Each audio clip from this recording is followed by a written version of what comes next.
A'udhu billahi minash shaitani rajim. Bismillahir rahmanir rahim. Assalamu alaikum wa rahmatullahi wa barakatuh. Ndugu Waislamu,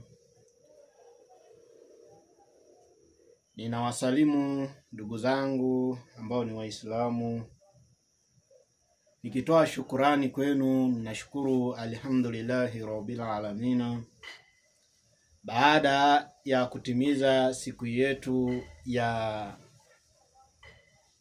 masiku zetu za mwezi mtukufu wa Ramadhani. Kuna wale ambao wamefikisha siku 27 na kuna wale ambao wamefikisha siku 28 kufikia siku ya leo ya Ijumaa. Na ndugu wapenzi wa Islamu, mwezi mtukufu wa Ramadhani ndio huu umeisha, siku zimeisha. Mwezi unatuacha ama mwezi tunauacha kwa sababu bado upo pale pale. Ramadhani tunaiaga na hatujui kama tutaipata tena, hatujui kama tutafikia tena, ila siku ambazo zimesalia hizi, kila mmoja ajitahidi kwa wema, hata kama ni thuluthi moja, thuluthi mbili, na kila mmoja aweze kutenda wema kulingana na kadri ya uwezo wake. Kama jinsi ambavyo mimi niko hapa hivi kupapasa buzi, pia ni wema, kwa sababu niko hapa kwa kuwahimiza kila Muislamu ajitahidi na wema, hata kama ni thuluthi, kuliko vile Ramadhani ingeweza kuisha alafu upate hasara. Hakuna chochote ambacho umekifanya. Kila mmoja aweze kujitahidi, uwe na uwezo, ukose kuwa na uwezo. Ramadhani imeletwa ama tumeamrishwa kila mmoja aweze kufunga na kila mmoja aweze kutenda mema. Uwe una uwezo wa kutenda wema, uwe hauna uwezo wa kutenda, kila mmoja ameamrishwa kuweza kutenda mazuri katika mwezi huu mtukufu wa Ramadhani. Ndugu zangu Waislamu, wewe ambaye uko na uwezo wa kuswali, na kuna yule ambaye hana uwezo labda wa kuswali, ameweza kugonjeka, anaweza akatenda wema mengine zaidi ya hiyo. Anaweza akatoa sadaka hata kama yeye ni mgonjwa, anaweza akatoa sadaka hata kama yeye bado yupo katika siku zake, anaweza akatoa kufiturisha Waislamu, aidha kama wamama, labda mtu ni mgonjwa kwa katika siku zake, na wale ambao labda ni wanaume lakini hawana uwezo wa kusimamisha ibada, ni wagonjwa. Na pia kuna wale ambao wako na uwezo wa kufunga lakini hawana uwezo wa kufiturisha. Unaweza katenda wema tofauti na kufiturisha Waislamu, kufanya wema. Uwema upo kwa kila Muislamu, lazima ukafanya wema. Unaweza ukakosa kuwa na uwezo wa kufiturisha Waislamu lakini ukawa na uwezo wa kusafisha nyumba ya Mwenyezi Mungu. Unaweza ukawa una wakati wa kusafisha nyumba ya Mwenyezi Mungu lakini ukawa na uwezo wa kufiturisha Waislamu. Kaa na wema na watu wako, kaa na wema na Waislamu na wasiokuwa Waislamu. Penda majirani zako, penda wazazi wako, penda familia yako. Kwa hakika ni wema ambao tutalipwa, hata kama iwe ni thuluthi moja, tutakuta thawabu hiyo kwa Mwenyezi Mungu. Kwa hivyo ninawahusia ndugu zangu, mwezi huu ndio huu, masiku zinayoyoma, muda unayoyoma. umri wetu unapungua na hatujui kama wengine bado tunafikia ama tutafikia ule mwezi tena, tutaukuta tena, kwa sababu mwezi bado hupo. Kama ni mwezi wa 9 utasalia kuwa ni wa 9 milele daima hadi paka kiyama ije, na haitabadilika iwe ni siku atikwe sasa tutakuwa tunafunga mwezi huo, mwezi wa 9 tufunge mwezi wa 10 au tufunge mwezi wa 8. Haitawezekana. Tutaishi, miezi itasalia vile Allah alipanga kwa kadiri ya uwezo wake, na kalenda akaisimamisha kwa idhini ya mapenzi yake. Hivyo ndiyo itakuwa hadi paka kiyama ifike, na hautaondoka wala mwezi huo hautatingika paka kiyama ifike. Kwa hivyo ni sisi ndio tutatingika. Unaweza ukakuta siku muda umeyoyoma wa masaa wa kufikia tena katika mwezi ujayo wa Kiislamu wa mwezi mtukufu wa Ramadhani. Unaweza ukawa uko mbali, mwezi huo unaweza ukawa pia sisi kama watu tutaufikia kwa idhini yake Mwenyezi Mungu, ama kwa mpangilio yake Allah tabaraka wa taala. Kwa hivyo ninawahusia ndugu zangu, wale ambao wako na uwezo wa kutoa, mzidi kutoa kwa wingi. Wale wenye wako na uwezo wa kutekeleza ibada pia mtekeleze ibada kwa wingi. Wale ambao wako na uwezo wa kusafisha misikiti msafishe tena kwa wingi zaidi, kwa maana kila mmoja anatafuta thawabu ili siku ya kiyama apate thuluthi hizo kwa Mwenyezi Mungu. Inaweza ikawa ni bora zaidi. Na pia nawahusia ndugu zetu Waislamu ili tuweze kuchunga tabia zetu za Kiislamu, tabia zetu ambazo tuko nazo katika huu mwezi wa Ramadhani tudumishe. Kwa hakika tukee jinsi hata Ramadhani ikisonga, na tusalie sisi kwa hakika tabia, tusibadilishe tabia zetu ziwe sawa kama jinsi ambavyo tumekuwa tukibehave katika mwezi mtukufu wa Ramadhani. Kwa hakika Allah tabaraka wa taala atatuondolea majanga ya magonjwa, atatuondolea majanga ya njaa, atatuondolea majanga ya ufukara, kulingana na karakta zetu au tabia zetu, jinsi ambavyo tutakuwa tunajipitisha mbele zake Mwenyezi Mungu hapa duniani. Kwa hivyo ndugu wapenzi munao nisikiza, na waomba na inawahusia takwa ya kumuogopa Mwenyezi Mungu. Hakuna Mungu apasai kuabudiwa isipokuwa yule mwenye alikuwa na uwezo wa kuumba mbingu na ardhi pasipokuwa na nguzo yoyote, pasipokuwa na jiwe, pasipokuwa na msingi wowote. Lazima tumtukuze na tumuabudu kwa njia ya haki, na pia tuweze kuheshimu mitume wake, iwemo mtume ambaye ni Yesu Kristo, iwemo mtume Nabii Muhammad sallallahu alayhi wasallama. Kwa hakika Allah tabaraka wa taala alileta viongozi hao, na pia wawe kama mwelekeo wa sisi, kutuonesha sisi njia ya haki, tuweze kutambua Mwenyezi Mungu na tuweze kuabudu Mwenyezi Mungu kwa njia iliyo sahihi. Na Mwenyezi Mungu pia aliweza kutuletea Nabii Isa au Yesu Kristo, alimleta akutuletea sisi tuweze kumwabudu wale wanaomwabudu, kwa sababu Mwenyezi Mungu ana wivu, na Mwenyezi Mungu yeye ni Mungu pekee. Ndiyo maana aliweza kuweka sura hii, iliteremka sura mzima akisema kul huwa Allahu ahadu Allahu samadu lam yalidi wa lam yuladi wa lam yakul lahu kufuwan ahadu. Mwenyezi Mungu hazai, Mwenyezi Mungu hana mwana, Mwenyezi Mungu hana mke, na Mwenyezi Mungu hakuna chochote ambacho kinamfanana na yeye ama kinatoshelezana na yeye. Kwa hivyo hata Yesu Kristo yeye sio Mungu na yeye sio mwana wa Mungu, kwa maana yeye kwa maana Mungu hakukuwa na mke.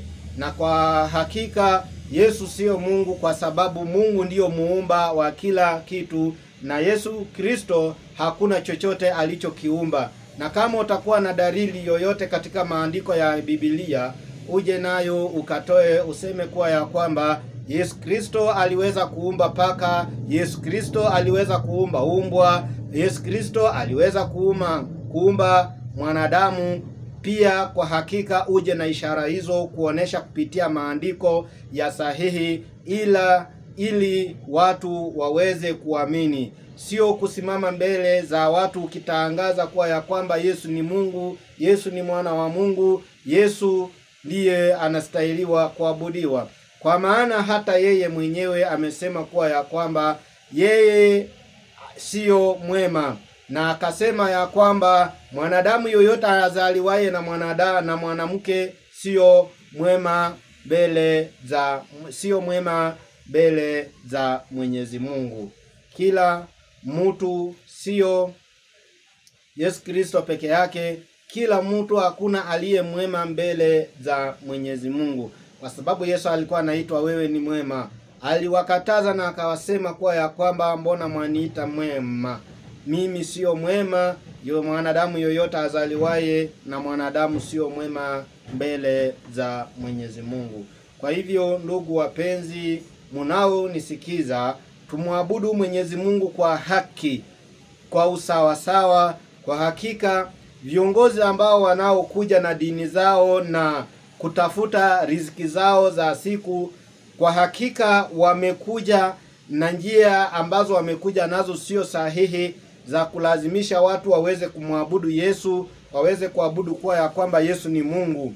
Wanatoa ishara, wanatoa miujiza, wakisema kuwa ya kwamba wakijishikilia miujiza inatoka ndani ya maandiko ya Biblia. Kwa hivyo ndugu mpenzi unayenisikiza, wacha nikwambie siku ya leo, unaweza ukaweka hapa Qur'ani, ukasoma surati Al-Fatiha, ikaweza kukutatulia matatizo yako. Lakini Biblia kuanzia mwanzo mpaka Ufunuo wa Yohana, hakuna mahali unaweza ukasoma ikaponya mgonjwa. Kwa maana miujiza yuko ndani ya Biblia, bali miujiza ni watu wenyewe huitafuta kwa mikono yao wenyewe. Miujiza watu huitafuta ili wafanye ishara waweze kupata riziki, kufanya ishara ili waweze kuchuma, ili waweze kupata maisha bora ya kiuchumi. Lakini yoyote anayekudanganya kwa ya kwamba anatumia Biblia kujikinga na kujiponya, kwa hakika Biblia haiponyi. Hakuna aya kwa Biblia inayosomesha kujiponya. Hakuna yoyote atakayeamini kuwa ya kwamba ukiamini Biblia utapona. Ukiamini maandiko ambayo yako ndani ya Biblia, magonjwa yataisha. Hiyo ni uongo. Ni wangapi ambao wanagonjeka na wanasoma Biblia na hawaponi? Ni wangapi ambao wameamini Biblia na wakaamini Yesu ni Mungu lakini huwa hawaponi? Lazima tuende ukaombewe, ukatolewe miujiza, ukawekelewe mkono na mtumishi. Hata wachungaji wenyewe hawaamini Biblia. Biblia imewekwa tu pale tu kama kitega uchumi na kuwapumbaza washirika. Kwa maana hata unapopata watumishi wenyewe, umeiuliza kuwa ya kwamba kwa nini watumishi hawaelewani? Utakuta mtumishi wa SDA na mtumishi wa Katholiki na mtumishi wa kanisa ingine wote hawaelewani. Umeijiuliza ni kwa nini? Kwa sababu kinachofanya waelewani ni madhabahu wanaoenda kutafuta miujiza ni tofauti, haingiani. Na siri yao ilibakia na ikasalia kuwa siri kama hao watumishi, wakabakia kuwa kama ni siri kwao. Yoyote anayetoa miujiza wanaotoa, baraka wanazotoa, kutoa sijui nini, kutoa miujiza, hayo yote ni kupumbaza watumishi wa Mungu au watumishi wa dini ya Kikristo. Miujiza mnayoitaka iliisha wakati wa Yesu Kristo. Ishara mtu anayetegemea Biblia ni sawasawa na bure. Kwa maana hata Yesu mwenyewe mwenye atamtegemea atasema huyo atakuwa amepotoka.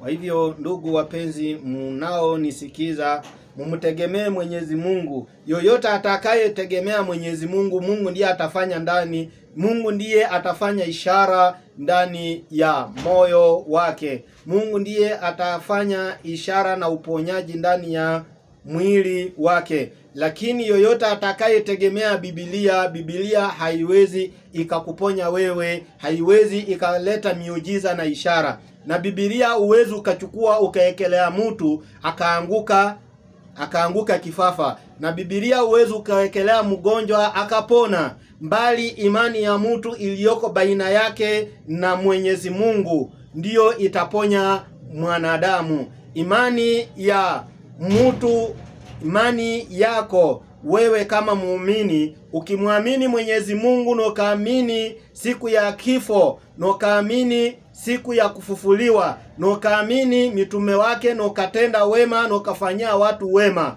wewe ndio uko na Mungu, na huyo ndio Mungu. Chochote atakachokitenda kudhirisha ndani yako, atakachokiweka ndani yako, huo ndio utukufu wake Mwenyezi Mungu. Lakini wewe unapofanya machafu, kukera watu, na unasimama mbele ya watu ukidanganya au ukifikiria ya kwamba utaegemea Biblia ili uweze kutoa miujiza, Biblia haina miujiza yoyote ndani yake. Hakuna mahali ambapo kumesomwa ama aya yoyote ama maandiko yoyote ambaye imesema ya kwamba ukisoma hii aya katika Biblia utapona. Hakuna mahali popote.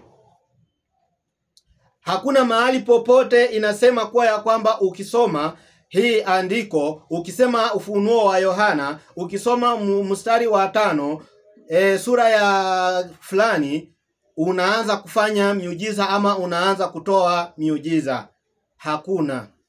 Ila miujiza watu wanaoitoa ya kuangusha watu kanisani, madhabahuni, ya kutafuta upako, hayo yote ni mambo watu wenyewe wametafuta ishara zao katika madhabahu ya kipotofu ya kishirikina. Ndiyo unaona mtu watumishi hakuna siku wanaelewana, kwa maana kila mtumishi yupo na madhabahu yake tofauti. Na wala ambao utapata kama wataelewana, kwa hakika hao madhabahu yao ndiyo inakuwa moja, na kila mmoja lazima aweze kuwa na nyumba yake ya kujikimu kiuchumi na kutoa miujiza ili aweze kupata wafuasi. Kwa hivyo ndugu mpenzi unayenisikiza, ninakuhusia takwa ya kumuogopa Mwenyezi Mungu na kuegemea Mwenyezi Mungu na kumuogopa yeye na kuogopa yale ambaye alituamurisha tuweze kuyafanya, tuweze kuyatekeleza, ili tuweze kusafisha vifua vyetu, ili Mwenyezi Mungu aweze kuishi ndani ama kuweka upako ndani ya mioyo zetu na kutuponya matatizo ambayo tuko nayo. Kwa hivyo ninashukuru kwa hayo machache. Kwa wale ambao mmenisikiza, ninawatakia siku njema, siku ambayo ni Ijumaa.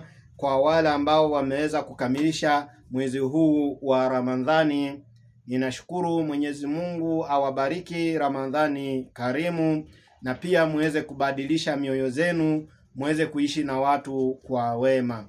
Awe mtoto awe mkubwa, ishi naye kwa wema, ishi naye jinsi anavyotaka. Kwa hakika Mwenyezi Mungu hajatuweka hapa duniani tuwe maadui sisi kwa sisi. Mwenyezi Mungu hajatuweka hapa duniani tuweze kudhulumiana. Kwa hivyo ninashukuru ndugu wapenzi munaonisikiza. Wa hadha, assalamu alaikum wa rahmatullahi wa barakatuh.